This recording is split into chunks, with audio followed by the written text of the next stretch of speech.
మరి తాడేపూడి కాన్స్టిట్యున్సీలో కాకుండా 3 కాన్స్టిట్యున్సీల్లో ఈ ఎర్రకాలువ అనేది ఉంది అధ్యక్ష.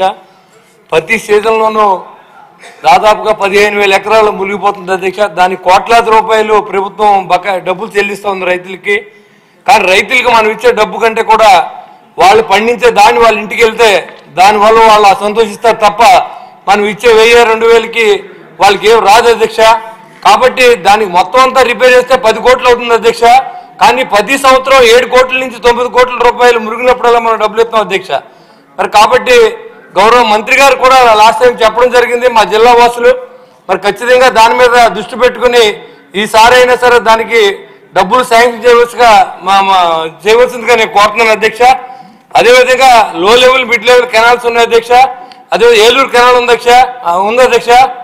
ఎక్కడా కూడా అవన్నీ సిల్ట్ తీగ 7 సంవత్సరాలుగా అన్ని మురుక్కాలలో తయారైన అధ్యక్ష.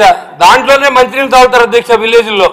మరి దాని మీద శ్రద్ధ చూపించి కనీస సిల్ట్ తీయమని కూడా గత సీజన్లో కూడా మనం అడిగాం. దురదృష్టవశాత్తు 7 సంవత్సరాల నుంచి గత ప్రభుత్వం కూడా ₹1 కూడా దానికి ఇవ్వలేదు అధ్యక్ష. మరి ఈ సంవత్సరం మంత్రి గారిని అడిగాం. మరి ఆర్థిక ఇబ్బందుల వల్ల ఇవ్వలేకపోయారు. అయినప్పుడు కూడా చాలా ప్రాజెక్టులు ఆంధ్ర రాష్ట్రంలో కడుతున్నారు. ఆ రోజు మరి పశ్చిమ గోదావరి జిల్లా అంటే ధాన్యాగారం అని ఆయనే చెప్పారు. మరి ఆ రోజు కాటన్ మహాసైడ్ వేసిన కాలువలు తప్ప ఈ రోజు వరకు ఎవరో దాన్ని సరిగ్గా శ్రద్ధ తీసుకోలేదు అధ్యక్ష. కాబట్టి పలు విలేజ్లో ఉన్న నీళ్ళన్నీ కూడా కాలువలోనే వదులుతారు. టౌన్లో ఉన్న నీళ్ళన్నీ కూడా ఈ కాలువలోనే వదులుతారు. దీని పరిరక్షణ లేదు. దాన్ని సిల్ట్ తీసే బాధ్యత లేదు. చాలా టౌన్లు కానీ పల్లెలు కానీ దానిలో మంచినీరు తాగునీరు సాగునీరు కూడా వాడుతున్నాం అధ్యక్ష. దానివల్ల రోగాలు పాలవుతూ ఉన్నారు. ఈ ఎర్రకాలం వచ్చినప్పుడల్లా రోడ్లన్నీ పోతూ ఉంటాయి. ఇప్పుడు ఇప్పుడు వచ్చిన మేము 14 నెలల్లో కూడా ఏ రోడ్లు కూడా మనం వేసుకోలేకపోయాం అధ్యక్ష.